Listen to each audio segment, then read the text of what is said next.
Hello guys, welcome back to this channel. In today's video, I'm going to show you how you can track a location in Heartopia game. Okay, let's get into it guys.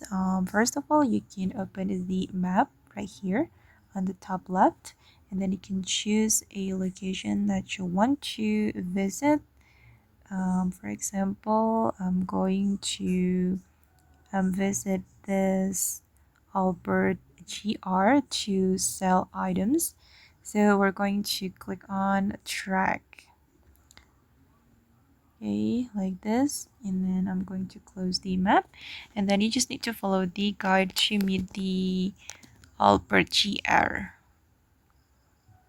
Okay, just like this, and I'm going to use my motorbike to find it faster. Oops, sorry guys, I'm still a newbie.